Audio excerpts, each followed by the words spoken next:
ఆ తల్లి యొక్క కేశపాశములు అంత సుగంధభరితములై ఉంటాయి. దీని మీదే ఒక చమత్కారమైనటువంటి విషయం ఒకటి జరిగింది. నేను ఎప్పుడో ఈ వేదిక మించే చెప్పానేమో నాకు జ్ఞాపకం. పూర్వకాలంలో ద్రవిడ దేశంలో ఒక రాజ్యం ఉండేది. ఆ రాజ్యంలో ఒక శివాలయంలో ఒక అర్చకుడు పరమశివుణ్ణి నమ్ముకుని అర్చకత్వం చేశాడు.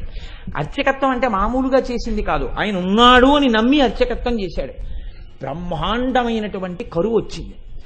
ఆ ఊళ్ళో ఇంకా ఎవరు బతకలేక ఇంకా ఈ ఊరు విడిచిపెట్టి వెళ్ళిపోతున్నామని చెప్పి వెళ్ళిపోయారు. ఆ వెళ్ళిపోయేటప్పుడు ఒక గమ్మత్తు ఉంటుంది. చాలా తేలికైనవి, అమ్ముకుంటే అన్నం దొరికేవి ఉంటాయో పట్టుకెడతారు, బరువైనవి వదిలిపెట్టేస్తారు. మళ్ళీ మంచి రోజులు వస్తే మనం వచ్చేటప్పటికి ఉంటాయి. ఇక మంచి రోజులు రాకపోతే ఈ ఊరికి మనకి బాంధవ్యం తీరిపోయిందని వెళ్ళిపోతారు. వాళ్ళు వెళ్ళేటప్పుడు ఆవుల్ని గేదుల్ని తీసుకెళ్లరు. ఎందుకు తీసుకెళ్లరో తెలుసా అండి? తమ కడుపు నిండడానికే మార్గం లేదు, ఇంకా వాటిని ఏం మేపుతారు. నేను ఒక్కొక్క సందర్భం చూసి ఆశ్చర్యపోయానండి. నేను నిడదవోల్లో ఉద్యోగం చేసే రోజుల్లో రోజు ప్యాసింజర్లో వెడుతుండేవాడిని. నేను పుష్కరాలు వచ్చాయి ఆ టైంలో. పుష్కరాల్లో వెడుతున్నాను, ప్యాసింజర్లో వెడుతుంటే నేను ఎక్కిన బోగిలో వాళ్ళు గోదావరి నదిని రైలు దాటుతోంది. దాటుతున్నప్పుడు కిటికీ దగ్గరికి తలుపుల దగ్గరికి వచ్చి అబ్బా ఎన్ని నీళ్ళో ఎన్ని నీళ్ళో ఎన్ని నీళ్ళో అని వాళ్ళు ఎంత విచిత్రంగానో చూసి అబ్బా ఎన్ని నీళ్ళో అని పొంగిపోతున్నారు. నాకు చాలా ఆశ్చర్యంగా ఎన్ని నీళ్ళు గోదావరిలో నీళ్లు ఉండవా అని, అందులో పుష్కరాలు కదా అని నేను అందులో ఒక ఆయన్ని అడిగాను, పెద్ద ఆయన ఎన్ని నీళ్ళు ఏంటంటే గోదావరిలో నీళ్లు ఉండవా అని. అంటే ఆయన అన్నాడు, కాదు బాబు, మేము ఎక్కడో ఆదిలాబాద్ అవతల రాయలసీమలో ఉండేటటువంటి ఒక ఊరి నుంచి వచ్చాం. మేము దిగుడు బావులని ఉంటాయి మా ఊళ్ళలో. ఆ దిగుడు బావి లోపలికి దిగిన తర్వాత కటిక చీకటి, అక్కడ కూర్చుని చలమలా ఉంటుంది, ఊరుతూ ఉంటుంది నీరు. ఆ ఊరిన నీటిని మేము ఏం చేస్తామంటే చిన్న దోణితో తీసి పోసుకుంటాం. పోసుకుని ఒక బిందె నిండాలంటే 2-3 గంటలు పడుతుంది. ఆ నీరు ఇంటికి తెచ్చుకుని అందులో ఇండిపి గింజలు వేసుకుంటాం. అలా చేసినా మేము అటువంటి నీరు తాగినందుకు మాకు నారి కురుపులని పుడుతుంటాయి. కురుపు పుడుతుంది, పుట్టి అందులోంచి దారపోగులా పైకొస్తుంది. రాత్రుళ్ళు వస్తుంది ఆ దారం. వచ్చినప్పుడు ఎంత పోటో చెప్పలేను, నిద్ర ఉండదు.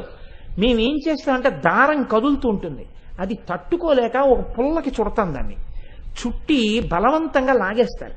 లాగేస్తే తెగిపోతుంది. పగటిపూట కొంచెం ఉపశాంతి ఉంటుంది.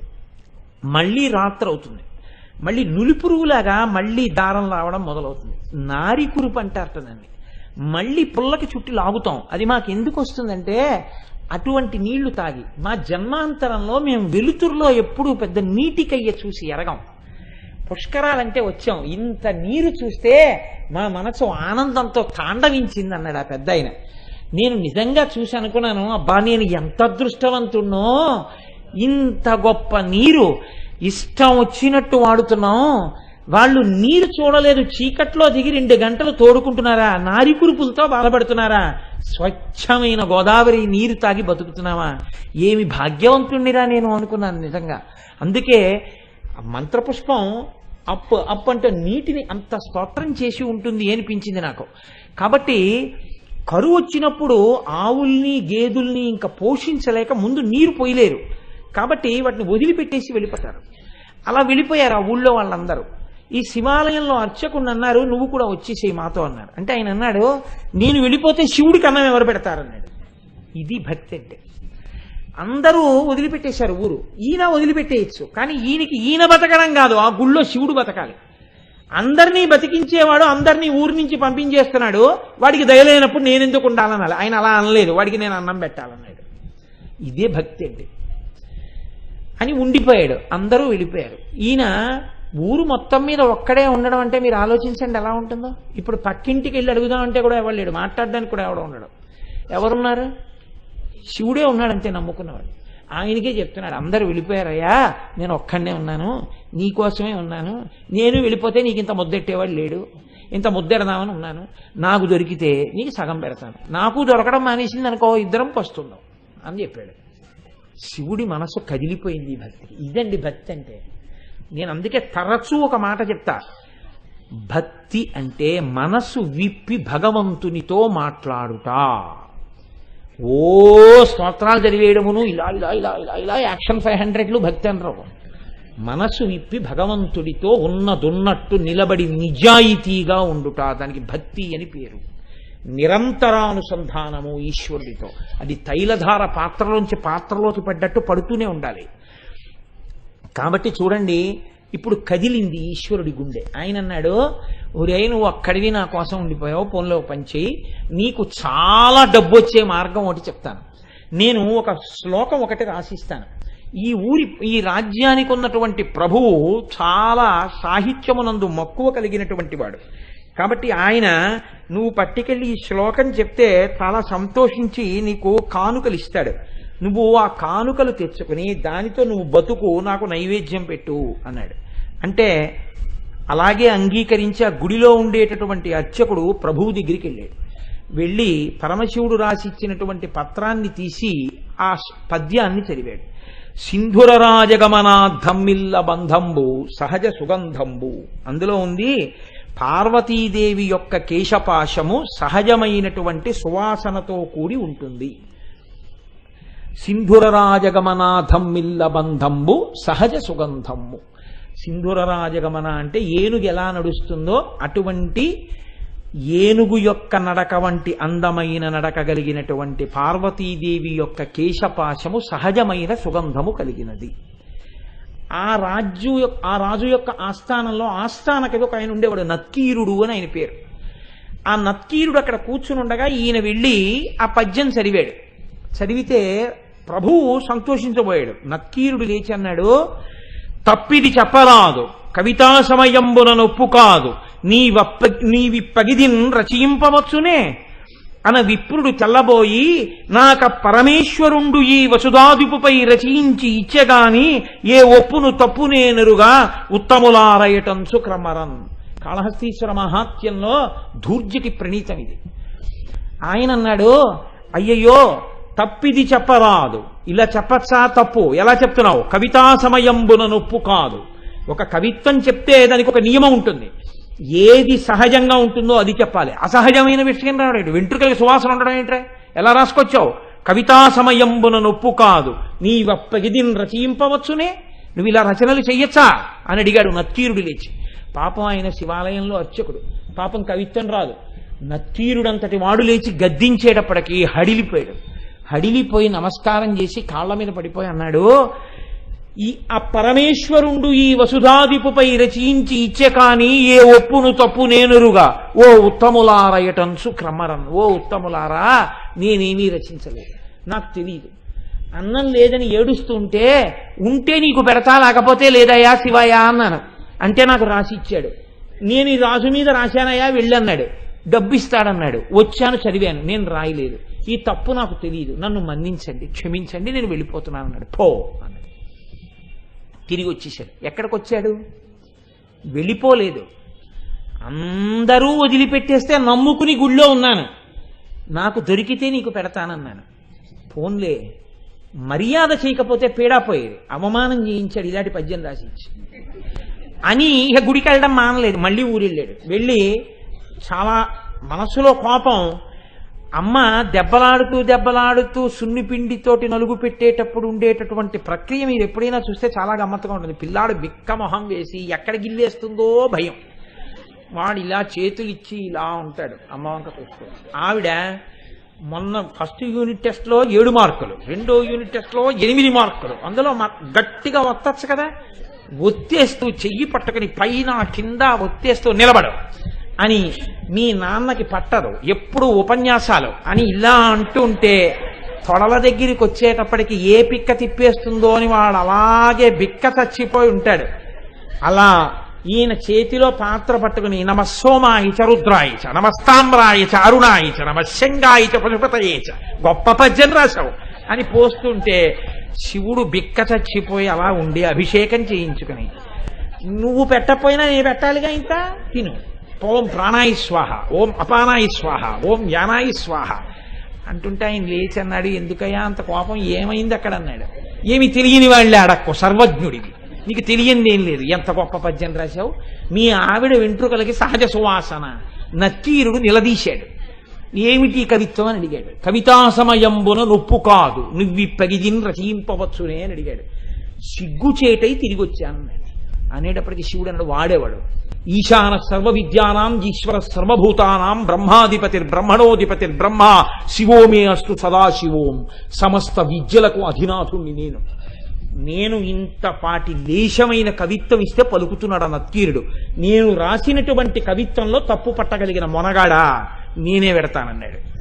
ఒక బ్రాహ్మణుడి వేషం వేసుకున్నాడు, తలపాగా చుట్టుకున్నాడు, రాజుగారి సభలోకి వెళ్ళేటప్పటికి అందరూ అబ్బో చాలా వర్చస్సుతో ఉన్నాడు, లేచి నిలబడ్డాడు. నిలబడేటప్పటికి ఇంకా ఎవరిని ఏమీ అడగలేదు, చాలా కోపంతో ఉన్నాడు. ఈ రాజుని మీదనే కవిత సాహిత్య స్ఫురన్మాధురీ చారు ప్రౌఢిమ చెప్పి పంప విని మాత్సర్యంబు పాటించి ఈ నక్కీరుండూరక తప్పు పట్టెనట. ఏది లక్షణమో అలంకారమో పదబంధమో రసమో చక్కని చెప్పుడా తప్పనన్ శివుడు నిలదీశాడు. ఎరా, నేను ఈ రాజన్యుని మీదనే కవిత సాహిత్య స్ఫురన్మాధురీ చెప్పి పంప అద్భుతమైనటువంటి పద్యం ఒకటి నేను రాసి పంపించాను. ఈ నక్కీరుండు మాత్సర్యంబు పాటించి ఊరక తప్పు పట్టానట. అవతలవాడు పద్యం రాయడం ఏమిటి, నేను మెచ్చుకోవడం ఏమిటని కేవలం అసూయతో నక్కీరుడు తప్పట్టుకున్నాడు పద్యంలో. ఏది పద్యంలో తప్పెక్కడుంది చెప్పమనండి. లక్షణమో, ఏం పద్యంలో లక్షణంలో తప్పుందా? అలంకారమో, అలంకారం తప్ప. పదబంధమో, పదములు బంధం వేయడం తప్పొచ్చిందా? రసమో, రసభంగం అయిందా? చక్కని చెప్పుడా తప్పనం, ఏది తప్పు చెప్పు అన్నాడు. రాజు తెల్లబోయి ఈ గొడవ ఎప్పుడు అయిపోయింది, ఇప్పుడు కమాలను ఈయనెవరో వచ్చాడు అని ఆయన వెళ్ళిపోయాడు కదా అర్చకుడు, ఈయనెవరో వచ్చాడు. ఓహో, కవిత్వం రాసిన వాడు ఈయనేమో. శివుడు అన్నాడే, మరి ఈయనేమిటి ఇలా ఉన్నాడు అనుకున్నాడు. ఈలోగా నక్కీరుడు గభాలను లేచాడు, తన పేరు కదా ఎత్తాడు. అందుకని నక్కీరుడు లేచాడన్నాడు, అగజకునైనం తగు ఇలా మగువులకు తగదు మాను మాత్సర్యమింకన్ గగన ప్రసూనవాదము జగతిన్ ప్రత్యక్షమునకు సరియన తగునే. ఏమిటా నువ్వు మాట్లాడేది? కవిత్వం రాశావా? పద్యం రాసి పంపించావా? అగజకునైనం తగు. కొండకు పుట్టినటువంటి తల్లి కాబట్టి ఎత్తి పొడిచాడు. కొండల ఆవిడ పార్వతీదేవి కాబట్టి ఏమో ఆవిడ వెంట్రుకలకి సువాసన ఉందేమో. ఇలా మగువులకు తగదు, భూమి మీద ఏ ఆడదాని జుత్తు సువాసనతో ఉండదు. గగన ప్రసూనవాదము, ఆకాశంలో పువ్వు ఉందంటే ఎవడైనా నమ్ముతాడు? కనబడుతుందా ఎవరికైనా? ఎవడైనా అనుభవించింది ఉంటే చెప్పు, మేమెవరం చూడలేదు వాసన. నువ్వేదో రాసి పార్వతీదేవి కేశపాశం అంతా చాలా సహజ సుగంధంగా ఉంటుంది అంటే ఎలా ఒప్పుకుంటాం? ఇది ప్రత్యక్షమునకు సరియన తగునే, మా కంటితో చూసింది అని సత్యమని మేము అంగీకరిస్తామా? అంగీకరించాం. ఏమిటి తప్ప అని 10 మాటలు అడుగుతాయంటే అందుకని తప్పే అన్నాడు. అనేటప్పటికీ శంకరుడు అన్నాడు, పార్వతీదేవి కేశపాశమునకు సహజ సుగంధముందో లేదో చెప్పగలిగిన వాడెవరు? ఒక్క శంకరుడు. నేను చూస్తాను కాబట్టి ఆ కేశపాశం యొక్క వాసన, కాబట్టి నేనే రాసింది, నేను చూసిన వాణ్ణి. నేను చూసి సహజ సుగంధం ఉందని చెప్పినా నువ్వు నమ్మవా? నేను శివుణ్ణి అని చెప్పడం కోసం ఒక్క నక్కీరుడికి కనపడేటట్టుగా నీలగ్రీవుండు నిటల నేత్రము చూపాను. నీలగ్రీవుడు నల్లని కంఠమున్నవాడు, హాలాహలాన్ని భక్షించినవాడు, అంత ఓర్పున్నవాడు, లోకములను రక్షించగలిగినవాడు. వీడికి నేను చెప్పింది నిజమే అని చెప్పాలని పరమశివుణ్ణి నేను అబద్ధం చెప్పవలసిన అవసరం లేదు. ఆమె నా భార్య, నేను నిరంతరం వాసన చూసిన కేశపాశం అది, నేను చెప్తున్నానని చెప్పడం కోసమని 3వ కన్ను చూపించాడు. చూపిస్తే అహంకారం అండి నక్కీరుడికి. తను నమ్మింది, తనకొచ్చిన 4 పద్యాలు గొప్ప అనుకున్నాడు. పరమశివుడంతటి వాడు 3వ కంటితో త్రయంబకుడై ఎదురుగుండా కనపడితే ఆయనే సుగంధిం పుష్టివర్ధనం ఉర్వారుకమివ బంధనాన్ మృత్యోర్ముక్షీయమామృతాత్ అంటాం. ఒక్కసారి మహాదేవుడి కాళ్ళ మీద పడితే ఏ స్థితిని పొంది ఉండేవాడో ఆయన అన్నాడు, తల చుట్టువార కన్నులు కలిగిన పద్యంబు తప్పు కాదనవశమే, వలదిచ్చట నీ మాయా విలసనములు పనికిరావు విడువమట అన్నాను. 3వ కన్ను కాదు, నీ తల చుట్టూ కళ్ళు చూపించినా నువ్వు చెప్పిన పద్యం తప్పే. అహంకారం చూడండి ఎలా ఉంటుందో. అన్ని విద్యలకు ఆలవాలమైనటువంటి శంకరుడే వచ్చి చెప్తే ఎందుకు వచ్చిందిరా? మహానుభావుడు చెప్తున్నాడు, ఏమో నా తల్లి కేశపాశమునకు సుగంధం ఉండి ఉండవచ్చు. ఆ అనుభవము, నేను అలా అమ్మ కేశపాశ దర్శనం చేయగలిగిన భాగ్యాన్ని శంకర నాకు కూడా కృప చెయ్యని పాదాల మీద పడాలి. తన విద్యతో వాదన చేస్తున్నాను అనుకున్నాడు. నీ తల చుట్టూ కళ్ళు చూపించినా నీ పద్యం తప్పే అన్నాడు. వెంటనే శంకరుడు అన్నాడు, నీవు కుష్ఠవ్యాధి చేత భయంకరముగా పీడింపబడదువుగాక. ఉత్తర క్షణంలో ఒళ్ళంతా వివరణమై కుష్ఠవ్యాధి బయలుదేరింది. ఇప్పుడు పరమశివుడి కాళ్ళ మీద పడ్డాడు. అయ్యయ్యో తండ్రి, వచ్చిన 4 ముక్కలకి కన్ను మిన్ను కానక అహంకారంతో ప్రవర్తించాను. ఖచ్చితంగా జగదంబ యొక్క కేశపాశము సుగంధభరితమే అయి ఉంటుంది. నన్ను అనుగ్రహించి నాకు క్షమాభిక్ష పెట్టు అని ఆయన కాళ్ళ మీద పడ్డాడు. శివుడు అన్నాడు, నువ్వు కైలాస పర్వత శిఖర దర్శనం చేస్తే నీ యొక్క పాపం పోయి నీకు మళ్ళీ ఆరోగ్యం కలుగుతుందని అంతర్ధానం అయ్యాడు. ఇప్పుడు ఈ కుష్ఠవ్యాధితో బయలుదేరాడు. ఎంత వర్ణించాడో దుర్జటి. ఎప్పుడైనా అవకాశం ఉంటే కాళహస్తీశ్వర మహాత్యం చెప్తాను, అప్పుడు విందురు గాని. అప్పుడు మహానుభావుడు ఉత్తర భారతానికి నడిచి వెడుతూ కైలాసం కనపడక కుష్ఠవ్యాధి పెరిగి వేళ్ళు కాళ్ళు ఊడిపోతుంటే ఏడుస్తుంటే ఆనాడు సుబ్రహ్మణ్యుడు ప్రత్యక్షం అయ్యాడు ఒక చోట చెట్టు కింద. ఓరి పిచ్చాడా, మా నాన్న హృదయం నీకు ఇప్పటికీ అర్థం కాలేదు. కైలాసం అంటే కుష్ఠవ్యాధితో అక్కడికి ఎడతావా? దక్షిణ కైలాసం కాళహస్తి. కాళహస్తి శిఖరం చూడమన్నాడు రామా నాన్నగారని చెప్పి కాళహస్తి శిఖరం చూపించాడు. వెంటనే కుష్ఠవ్యాధి పోయింది. అప్పుడు అక్కడే ఉన్నటువంటి పాతాళగంగలో సరోవరంలో స్నానం చేసి శంకరుడి మీద ద్రవిడ భాషలో ఆయన బ్రహ్మాండమైనటువంటి కావ్యరచన చేశాడు. కాబట్టి అమ్మవారి యొక్క కేశపాశమునకు సహజమైనటువంటి సుగంధం ఉంటుంది అని చెప్పి పెద్దలైనటువంటి వారు ధ్యానమునందు అనుభవించారు. ఇక్కడ నేను మీకు ఇవాళ ఒక విషయాన్ని ప్రస్తావన చెయ్యాలి అని అనుకుంటున్నాను. కాకతాళీయంగా ఈ నామం వచ్చింది కాబట్టి మనకి అమ్మవారిని ఒక బిరుదు నామంతో పిలుస్తాం. లలితా పరా భట్టారిక అంటాం. భట్టారక అంటే పూజనీయుడు అని అర్థం. భట్టారిక అంటే స్త్రీలింగంతో పూజింపదగినది, పూజనీయమైనది అని అర్థం. నారుద్రో రుద్రమచ్చయేత్ అన్నట్టుగా అమ్మవారి ఉపాసన చేసి అమ్మవారి అనుగ్రహాన్ని పొందిన వారు చాలా మంది అమ్మవారి పేరు పొందేశారు. అంటే వాళ్ళు అమ్మవారిని ఎదురుగుండా ఈ మాంసనేత్రంతో చూశారు. అమ్మవారిని చూస్తూ అమ్మవారిచ్చిన శక్తితో రచనలు చేశారు. అటువంటి వారు 3 ఉన్నారు. దేవతలలో ఒకరున్నారు, అమ్మవారి పరమభక్తుడు. ఎవరో తెలుసా అండి? పరమశివుడే. అందుకే శంకరుడికి ఒక పేరుంది, ఆయన శివభట్టారక, అమ్మవారి భక్తుడు కాబట్టి. రెండవ వారు ఒక ఆయనైతే రెండవ వారు మనుష్య జాతికి చెందినవాడు కాళిదాసు గారు. ఉజ్జయిని మహానగరంలో మహాకాళి అనుగ్రహంతో గొప్ప శ్యామలా దండకాన్ని ఇచ్చారు. ఆయనని శృంగార భట్టారక అని పిలుస్తారు, అమ్మవారి పేరు కలిపి భట్టారక అని కలుపుతూ. మూడవ వారు దుర్వాసో మహర్షి. ఆయనకి కంచి క్షేత్రంలో కామాక్షి అమ్మవారు దర్శనమిచ్చింది. ఇవాల్టి రోజుకి కూడా కంచి క్షేత్రంలో అమ్మవారి యొక్క పూజా విధానం అంతా దుర్వాసో మహర్షి రచించినటువంటి విధానమే. అమ్మవారు దుర్వాసో మహర్షికి ఎలా చెయ్యమని చెప్పిందో ఆ విధానంతోనే పూజలు చేస్తారు. ఆ దుర్వాసో మహర్షికి అమ్మవారు దర్శనమిచ్చింది. దర్శనమిస్తే ఆయన పొంగిపోయి రచన చేశారు. 200 శ్లోకాలు అమ్మవారిని చూస్తూ చెప్పారు ఆయన.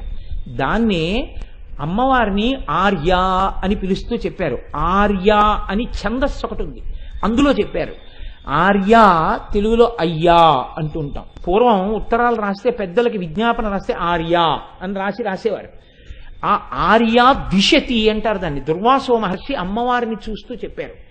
మూకశంకరులు అమ్మవారిని చూస్తూ 500 శ్లోకాలు చెప్పారు.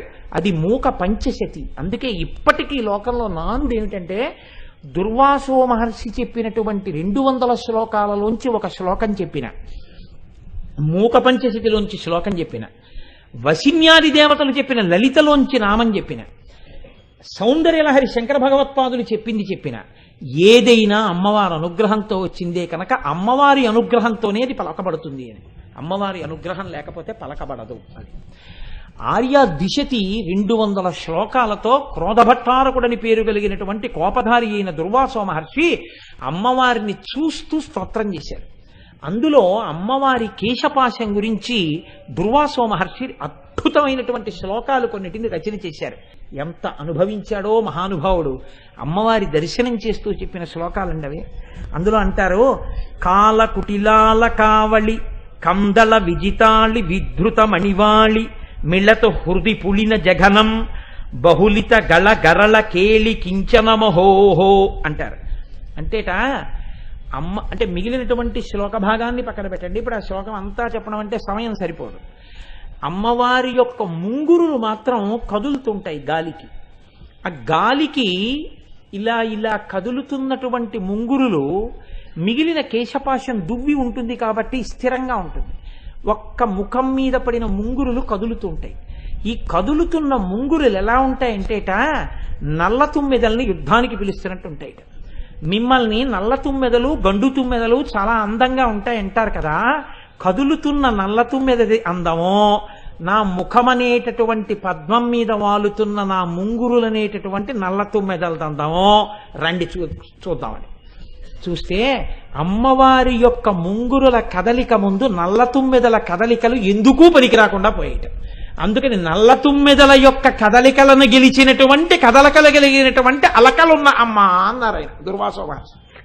అంటే ఆవిడ ముందు నిలబడి ఆవిడ్ని స్తోత్రం చేస్తున్నప్పుడు ఆవిడ ముంగురుల యొక్క కదలికలను చూస్తుంటే ఆ కదులుతున్నటువంటి అమ్మవారి ముంగురులు ఎలా ఉంటాయో శబ్దములు అలా పడ్డాయి దుర్వాసో మహర్షికి. అందుకే ఆ మాటలు చూడండి, నల్లటి జుత్తు దాంతోనే మొదలు పెడతారు ఆయన కూడా. నలుపు ఎప్పుడు బాగా తెలుస్తుందంటే వెనక తెలుపు కానీ ఎరుపు కానీ ఉంటే బాగా తెలుస్తుంది, బ్యాక్డ్రాప్ని బట్టి తెలుస్తుంది. నీలం మీద నలుపు ఉందనుకోండి అంత బాగా తెలియదు, ఎరుపు మీద నలుపో తెలుపు మీద నలుపో బాగా కనపడుతుంది. అమ్మవారు ఎరుపు, దాని మీద నలుపు, దగ్గరగా నిలబడి చూస్తున్నారు, కదులుతున్న ముంగురులు కనపడుతున్నాయి. అందుకని నల్లని జుత్తుని అంటున్నారు కాల కుటిలాల కావళి కందళ విజితాళి విధృత మణివాళి మిళత హృది పులిన జఘనం బహుళిత గళ గరళ కేళి కించనమహోహో. నల్ల తుమ్మిదల్ని గెలిచినటువంటి కదలికలున్న ముంగురులున్నదానా, బింబ నికురంబ డంబర విడంబ కచ్ఛాయ మంబర వలగ్నం కంబుగళ మంబుద కచం బింబోకం కమపి చుంబతమనో మే. అమ్మా నీ యొక్క జుత్తు ఒత్తుగా ఇలా ఇలా ఇలా ఇలా నొక్కులు నొక్కులుగా ఉంటే దగ్గరగా నిలబడి నీ యొక్క కేశపాశములను అంటే ఆ జుత్తుని చూస్తే, అంటే తల్లి కిరీటం పక్కన పెట్టి తన యొక్క శిరస్సుని దర్శనమిస్తే దుర్వాసో మహర్షికి అంటే అసాధారణమైన దర్శనం. అటువంటి దర్శనాన్ని పొందుతున్నప్పుడు నీ జుత్తు ఎలా ఉందో తెలుసా, నొక్కు నొక్కులుగా ఒత్తు ఒత్తుగా మబ్బులు వచ్చి ఆకాశంలో నిలబడితే ఎలా ఉంటుందో అమ్మా నీ కేశపాశము అంత ఒత్తుగా ఉంటుంది అని దుర్వాసో మహర్షి అమ్మవారి యొక్క శిరస్సుని ఆవిడ కేశపాశాన్ని చూసి వర్ణించి ఆర్యా ద్విషతిలో పొంగిపోయారు. మీకు ఇంకొక ఆశ్చర్యకరమైన సందర్భం నేను చెప్పవలసి ఉంటుంది. పేరాల భరత శర్మ గారని ఒక మహానుభావుడు విజయవాడ కనకదుర్గమ్మ తల్లి సన్నిధానం దగ్గరికి వెళ్ళి ఆ పక్కనే ఉన్నటువంటి ఊళ్ళో కొడుకు దగ్గర శరీరం వదిలిపెట్టారు. ఆయన ఒక రాత్రి వేళ పడుకుంటే అమ్మవారు కల్లో దర్శనమిచ్చింది. ఎలా దర్శనమిచ్చిందో తెలుసా అండి? ఆశ్చర్యకరమైన దర్శనమిచ్చింది. పార్వతీ పరమేశ్వరులు నిండు సభలో కూర్చుని ఉన్నారు. తెల్లటి శంకరుడు, ఎర్రటి అమ్మవారు, లలితగా ఊహించండి, ఎర్రటి అమ్మవారు కూర్చుంది. శంకరుడు అమ్మవారి వంక చూసి అంటున్నాడు. కాసేపు చూసింది అమ్మవారు. పిల్లలందరూ సభలో ఉన్నారు. ఎంతమంది ఉన్నా పిల్లలే కదండి, మరి ఇంతమంది పిల్లలేమో సభలో ఉన్నారు. అమ్మవారేమో పిల్లల వంక చూస్తోంది. ఈయన ఎటు చూడాలి? పిల్లల వంక చూడాలి. ఈయన పిల్లల వంక చూడడం మానేసి అమ్మవారి వంక చూస్తున్నాడు. కొంచెం చూస్తే గొడవలేదు. చూసినవాడు అంటున్నాడు. ఆవిడ చూసేది ఏమిటా పిచ్చి చేష్టలు అంటే ఆయన ఓ మాట అన్నాడు, లలిత నీ ముంగురులు ఎర్రటి నీ యొక్క పాలమనబడేటటువంటి కాగితంలా ఉన్నటువంటి దాని మీద పడితే ఒకటి ఇలా పడితే లా, ఒకటి ఇలా పడితే లి, ఒకటి ఇలా ఇలా పడితే త, లలిత లలిత అన్నట్టున్నాయి. నేను నా పెదవులతో చదువుతున్నాను లలిత లలిత లలిత. ఒకవేళ అలా చదవడం నా పెదవులు చేసిన తప్పైతే నీ పెదవులతో శిక్షించు అన్నాడు. అమ్మవారి చెవులో చక్కగా చెప్పిన ఈ మాటలు విని కాముణ్ణి గెలిచిన వాడు నా ముంగురులు చూస్తే ఎలా మాట్లాడుతున్నాడో అని ఆవిడ చిన్న నవ్వు నవ్విందిట. ఈ నవ్వు మమ్ము రక్షించుగాక. శర్మగారికి కళలో కనపడి అమ్మవారు ఇలా దర్శనమిచ్చి ఇది పద్యరచన చెయ్యి అంది. ఆయనకి తెలివి వచ్చి లేచి ఒక సభలో చెప్పారండి శర్మగారిది. ఆయన అన్నారు, అమ్మ నేను రాయలేనన్నారు. ఇది రాస్తే చాలా విచిత్రంగా ఉంటుందేమో, ఎలా రాశాడు పేరాల భరత శర్మ ఇది అంటుందేమో లోకం, నేను రాయలేనమ్మా అన్నారు. మర్నాడు పడుకున్నారు, మళ్ళీ ఇదే కళ వచ్చింది. ఎందుకు భయపడుతున్నావు శర్మ, నువ్వు రచన చెయ్యండి అమ్మవారు. అప్పుడు పేరాల శర్మగారి యొక్క కలం కదిలింది. అలవోకగా రాత్రి లేచి కాగితం మీద కలంతో రాసేశారు. పాలశశాంక లేఖపై వ్రాలిన ముంగురులక్షరాకృతింగ్రాల ఉమాముఖాబ్జమున్గని చంద్రకళాధరుండు కాంత లలితాక్షరాభ్యసన తత్పరమీ చలితాధరమ్ము శిక్షాలసమన్న నవ్వుకును శాంకరి మాకు ప్రసన్నమయ్యడు. పరమశివుడు ఆవిడ వంక చూసి లలిత లలిత లలిత అని చదువుతున్నాను నీ ముంగురుల్ని, తప్ప లలిత లలిత అన్నావు. ఒకవేళ తప్పని నువ్వు అనుకుంటే అలా అంటున్న నా పెదవుల్ని నీ పెదవులతో శిక్షించు అంటే, ఈయన మాట ఆవిడకొక్కడికే వినపడితే ఆవిడ ఆయనకి ఏ జవాబు చెప్పలేక తన పట్ల అంత ప్రీతి పొందిన శంకరుడి యొక్క గడుసుతనానికి నవ్విన చిన్న నవ్వు ఉందే, ఆ నవ్వు ఆ శాంకరి మాకు ప్రసన్నమయ్యడు, ఆ తల్లి మమ్ము రక్షించుగాక అని పద్యరచన చేశారు శర్మగారు. ఆశ్చర్యం ఏమిటి, అమ్మవారు అనుగ్రహించిందండి, అందరినో తన కేశపాశంతో అనుగ్రహించింది. అమ్మవారి జుత్తు కనపడి ధన్యులైపోయారు అందరూ. పేరాల భరత శర్మ గారే ఒకనాడు దర్శనం పొంది ఒక పద్యరచన చేశారు. పాలమునందు ప్రాంతముల వ్రాలిన ముంగురలంతొలంచు కెంగేలిరుచుల్భవుండుకని కేవల సాత్వికమూర్తివి కావు ఓలలన రజోగుణము నొప్పి తమస్సున మున్గుదవన్న మీ చాలున పోవుదంచునగు శాంభవి మాకు ప్రసన్నమయ్యడు. అమ్మవారు ఎర్రగా ఉంటుంది, ఎర్రగా ఉన్న అమ్మవారి జుత్తు నల్లగా ఉంది. ముంగురులు ఇలా ఇలా ఇలా ఇలా పడుతున్నాయి. నిండు సభలో కూర్చున్నారు, పక్కన శివుడు కూర్చున్నాడు. కూర్చుంటే అమ్మవారు ఈ పడుతున్న జుత్తుని ఇలా ఇలా అందంగా చక్కగా చాలా మార్ధవంగా ఇలా చిటికిన వేలు పెట్టి ఇలా ఇలా అంటుంటే శివుడు ఇలా ఇలా చూస్తున్నాడు. ఏమిటా చూపండి అంటే ఆయన అన్నాడు, నువ్వు చాలా సాత్వికమూర్తి అనుకున్నాను సుమా, నీలో 3 గుణాలు కనపడ్డాయన్నాడు. ఏమిటి కనపడ్డాయంది ఆవిడ? ఎర్రటి నీ రంగు రజోగుణం, తెల్లటి నీ గోరు సత్వగుణం, నల్లటి నీ ముంగురులు తమోగుణం, 3 గుణాలలో మునక వేసిన దానిలా కనపడుతున్నావు శుద్ధ సత్వమూర్తివైనా. ఇంత శుద్ధ సత్వమూర్తికి ముంగురులు పైకి తోసుకుంటున్నప్పుడు 3 రంగులు కనపడి 3 గుణాలున్న దానిలా కనపడుతోంది అని తెల్లబోయి చూస్తున్నాను లలిత అన్నట్ట. అయ్య బాబోయ్, మీ విద్యలన్నీ నా మీద కవిత్వం చెప్తున్నారా అని చిరునవ్వు నవ్విన అమ్మవారి నవ్వు మమ్ము రక్షించుగాక. ఏమి దర్శనం చేశారండి, అమ్మవారి యొక్క అలకలు పైకి ఇలా తోసుకుంటే దాని మీద పద్యరచన చేసి శర్మగారు ధన్యుడైపోయాడు, మహానుభావుడు. పాలమునందు ప్రాంతముల వ్రాలిన ముంగురులంతలొంచు కెంగేలి రుచుల్భవుండుకని కేవల సాత్వకమూర్తివి కావు ఓలలనా రజోగుణమున నొప్పి తమస్సున మున్గెదవన్న మీ చాలున బోలుదంచునగు శాంభవి మాకు ప్రసన్నమయ్యడు. ఆశ్చర్యం ఏమిటంటే కంచి పీఠానికి 64వ పీఠాధిపతి చంద్రశేఖరేంద్ర సరస్వతి అన్న పేరుతోనే ఉండేవారు. 68వ పీఠాధిపతి కూడా మహానుభావుడు, నడిచే దేవుడు. ఎవరి పేరు చెప్తే తల నేను ఉంచేస్తానో, ఆయన పాదములకు తల తాటించని జన్మ వ్యర్థమని నమ్ముతానో, ఏ మహాపురుషుడు దార్శనికుడు, ఏ మహాపురుషుడు సమస్త దర్శనములను చేశాడో, ఏ మహాపురుషుడు మరొక శంకరావతారమో, ఏ మహాపురుషుణ్ణి ఈ మతం కాకపోయినా దలైలామా ఈ శతాబ్దపు నిజమైన సన్యాసి అని కితాబులు ఇచ్చారో అటువంటి చంద్రశేఖరేంద్ర సరస్వతి 68వ పీఠాధిపతి. 64 కూడా ఇదే పేరుతో ఉన్నవారు చంద్రశేఖరేంద్ర సరస్వతి. ఆ చంద్రశేఖరేంద్ర సరస్వతి స్వామివారు ఒకానొకప్పుడు కంచి దేవాలయంలో అమ్మవారి యొక్క మూర్తిని పునఃప్రతిష్ఠ చెయ్యాలి, మహాకుంభాభిషేకం చెయ్యాలి అని అంతరాలయంలోకి వెళ్ళారు. అమ్మవారి మూర్తిలో ఉన్నటువంటి కళల్ని ఒక కలశలోకి న్యాసం చేసి అది పక్కన పెట్టి దానికి పూజ చేస్తూ విగ్రహాన్ని కదల్చి బయట పెట్టారు. పెట్టిన తరువాత ఆయన ఎందుకో సత్యదండం పట్టుకుని పైకి చూశారు. అంతరాలయం అంతా కొంచెం మరమ్మత్తులకు వచ్చింది. అయ్యో అమ్మా, నీకు మరమ్మత్తు చెయ్యాలమ్మా దేవాలయం అన్నారు. అప్పుడే అమ్మవారికి పాలాభిషేకం జరిగింది. చూసి ఉత్తర క్షణం అమ్మా నేను నా శిష్య సంచారం చేసి డబ్బట్టుకొచ్చి గుడి బాగు చేయిస్తానని చెన్నై నగరానికి వెళ్ళారు. అప్పుడు దాని పేరు మెద్రాసు. అప్పుడు ఆ మెద్రాస్ నగరానికి వెళ్ళారు. ఆ రోజుల్లో రాత్రిపూట తలుపులు వేసేసేవారట బ్రిటిష్ వాళ్ళ పరిపాలనలో. రాత్రి 2 గంటల సమయంలో చంద్రశేఖరేంద్ర సరస్వతి ఏకాంతంలో అమ్మవారిని ధ్యానం చేస్తున్నారు. ధ్యానం చేస్తుండగా మీరు నమ్మండి నమ్మపోండి, నేను అబద్ధం చెప్పాననుకుంటే కాంచీ పీఠ చరిత్ర చదవండి. అమ్మవారు వచ్చి చంద్రశేఖరేంద్ర సరస్వతి స్వామి వారి భుజం మీద చెయ్యి వేసి తట్టి పిలిచింది.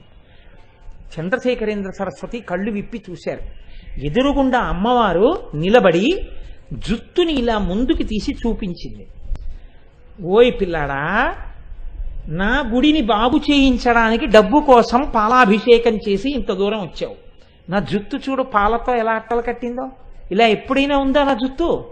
తొందరగా వచ్చి అభిషేకం చెయ్యవా? నా గుడి బాగు చేయించడానికి నువ్వు వెళ్ళి డబ్బు అడగాల? నన్ను అడిగితే నేను ఇవ్వనా అంది.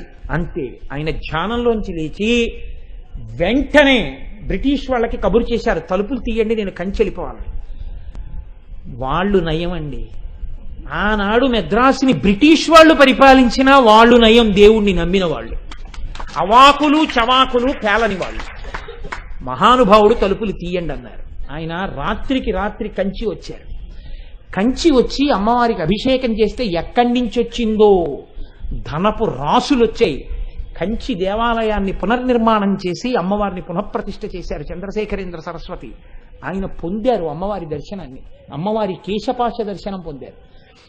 ఆయన ఒకసారి కుంభకోణంలో ఉండగా ఇతర సంప్రదాయముల వారు వచ్చి ఆయనకి నమస్కారం చేస్తే ఆయన వారికి పీఠ బహుమానం ఇచ్చారు. మాకు ఈ బహుమానం వద్దు, మాకు వాదభిక్ష కావాలన్నారు వాళ్ళు. దానికే ఉంది, రేపు వాదిద్దామని పండితుల్ని పిలిపించారు. ఆయన కూడా వచ్చి కూర్చున్నారు సింహాసనం మీద. ప్రారంభించండి, మీరు ఏం చేస్తారో పూర్వపక్షం మొదలెట్టండి అన్నారు. అవతల వాళ్ళు మనం పూర్వపక్షం మొదలు పెడదామని చెప్పి ఏదో చెప్పబోయారు. నోట మాట రావట్లేదు, వాళ్ళు చెప్దామనుకున్నది గుర్తు రావట్లేదు. ఏమిటి గుర్తు రావట్లేదు మనకని చూశారు. ఆయన కూర్చునుంటే చంద్రశేఖరేంద్ర సరస్వతి స్వామి వారి ఒళ్ళో చిరునవ్వులు నవ్వుతూ చిన్న పిల్ల కత్తి కూర్చునుంది. ఆ పిల్ల నవ్వులు చూస్తే వీళ్ళకేం గుర్తు రావట్లేదు. వాళ్ళు అన్నారు, నీ ఒళ్ళో చిన్నపిల్ల నవ్వుల వల్ల మాకేది జ్ఞాపకం రావట్లేదు, మీరు ఆ పిల్లని లోపల దింపేసి వచ్చి కూర్చోండి అన్నారు. అంటే ఆయన అన్నారు, నేను సన్యాసిని, నా ఒళ్ళో ఇంకొక ఆడపిల్ల ఎలా కూర్చుంటుంది? మీరు జాగ్రత్తగా చూడండి, నా ఒళ్ళో ఏ పిల్ల లేదన్నారు. వాళ్ళు వెంటనే లేచి, మీరు చేసిన ఉపాసనకి మీరే పరదేవతా స్వరూపులయ్యారు, మా అజ్ఞానంతో మీతో వాదిస్తామన్నాం. అమ్మవారు వచ్చి కూర్చుంది బాలగా మీ ఒళ్ళో. అయ్యా, మాకు పరదేవతా దర్శనం అయిందని ఆయన కాళ్ళ మీద పడిపోయి ఆశీర్వచనం తీసుకుని వెళ్ళిపోయారు. అమ్మవారి అనుగ్రహం అంటే అలా ఉంటుందండి. అమ్మవారి కేశపాశం అంటే అటువంటిది. అమ్మవారి జుత్తు గురించి విన్నా, అమ్మవారి కబరీబంధంలో పూల గురించి విన్నా అంత గొప్ప గొప్ప శక్తులు కలుగుతాయి, అంతటి అనుగ్రహం కలుగుతుంది, ఐదోతనం నిలబడుతుంది. మహానుభావుడు మల్లినాథ సూరి అని ఒక మహాపండితుడు. ఆయన రఘువంశ కావ్యానికి టీక చేస్తూ చిట్ట చివర ఒక మాట చెప్పారు. ఆయన అన్నారు, అమరీ కబరీ భార భ్రమరీ కృతం దూరీ కరోతు దురితం గౌరీ చరణ పంకజం. ఏమి దర్శనాలు చేశారండి. అందుకే మల్లినాథ సూరి అంటే అంత ప్రఖ్యాతి వహించారు. దేవలోకంలో ఉండేటటువంటి కాంతలు కల్పవృక్షానికి పూసినటువంటి పువ్వులు తమ కొప్పులో పెట్టుకుంటారు. ఆ కొప్పులో పెట్టుకున్నప్పుడు ఆ కల్పవృక్షములకు పూసినటువంటి పువ్వుల యొక్క సువాసన చేత ఆకర్షింపబడినటువంటి తుమ్మెదలు వాళ్ళ కొప్పులో ఉన్న పువ్వుల మీద తిరుగుతూ ఉంటాయి. వీళ్ళు వచ్చి అమ్మవారు కనపడగానే ఇలా తల వంచి నమస్కారం చేశారట. ఇప్పటి వరకు ఈ దేవలోకంలో పూసిన పూల మీద తిరుగుతున్నటువంటి తుమ్మెదలు వాళ్ళు వంగేటప్పటికీ ఆ పూలతో సహా అవి కూడా వంగే. అవి అనుకున్నాయిట, అబ్బా ఇప్పటిదాకా ఈ పూల వాసన చూసి గొప్పదనుకున్నాం, అబ్బా ఈ పాదాలు ఎంత గొప్పగా ఉన్నాయో అని తుమ్మెదలన్నీ ఆ పాదాల మీదకి వెళ్ళిపోయాట. ఇప్పుడు వాళ్ళు తలెత్తేస్తే తుమ్మెదల లేని పూలతో ఉన్న కొప్పులు పైకెక్కేయట, తుమ్మెదలన్నీ పాదాల మీద ఉండిపోయేట. పాదాలకే ఎంత సువాసన ఉంటే కేశపాశమునకి ఎంత సువాసన ఉంటుంది.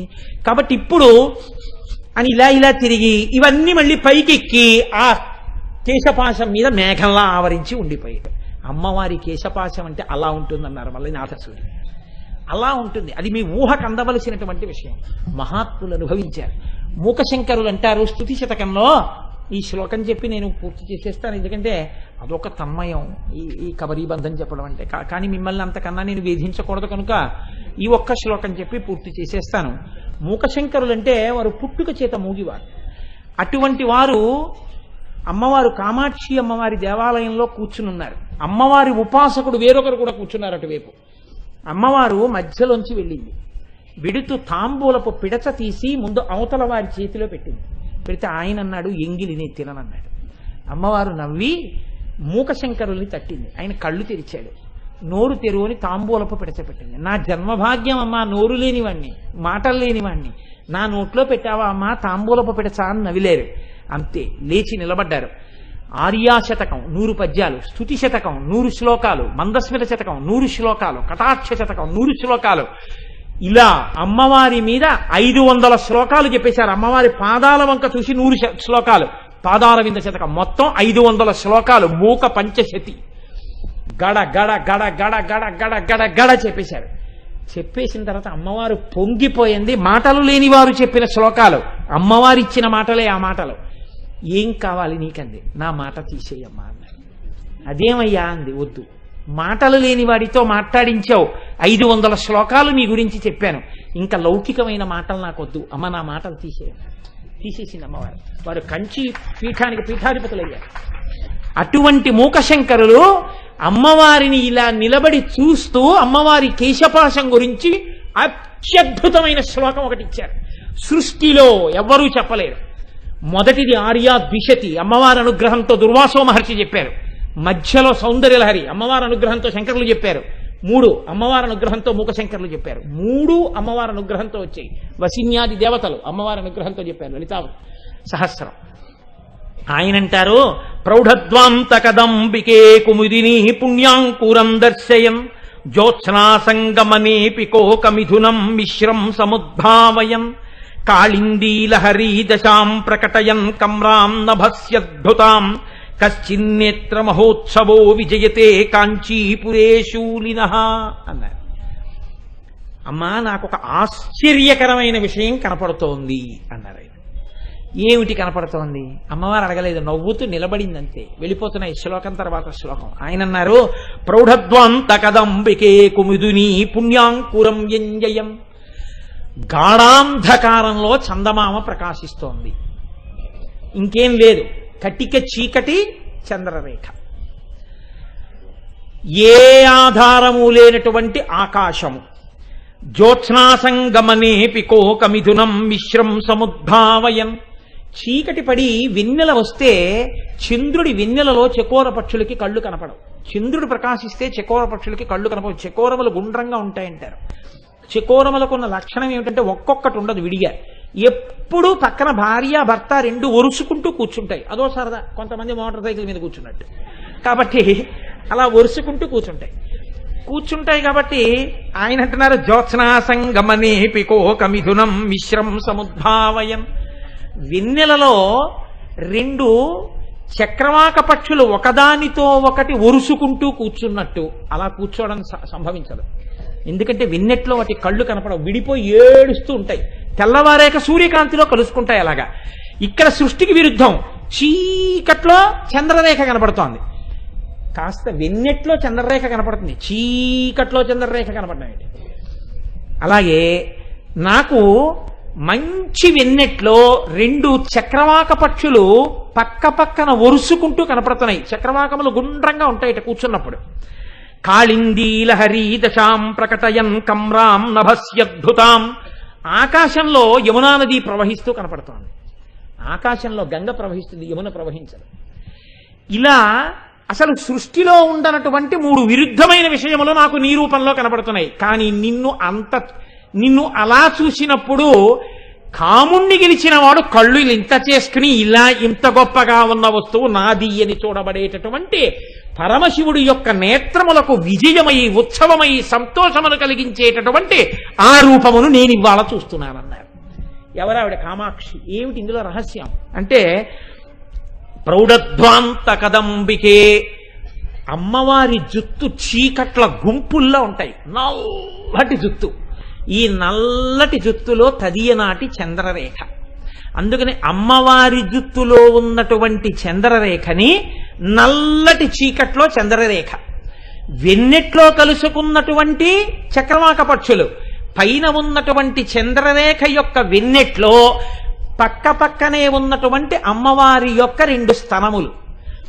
3 కాళిందీ లహరి, ఆకాశంలో ప్రవహిస్తున్నటువంటి యమునా నది. ఆకాశం అంటే మీరు ఎంత సన్నగా ఊహ చేస్తే ఉందా లేదా అన్నట్టు ఉంటుంది ఆకాశం. ఆకాశం ఉందా అంటే ఉంది, లేదా అంటే లేదు, అక్కడెక్కడ ఒరిగినట్టు ఉంటుంది. పరిగెడితే ఆకాశం కనపడదు.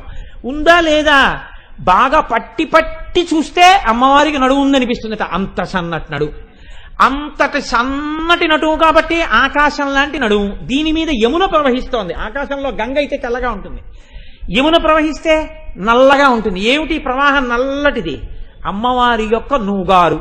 అందుకని అమ్మ నీ నడుము మీద కనపడుతున్నటువంటి, నీ యొక్క పొట్ట మీద కనపడుతున్నటువంటి ఆ నూగారు, ఇది ఆకాశంలో ఉన్నటువంటి యమునా ప్రవాహం.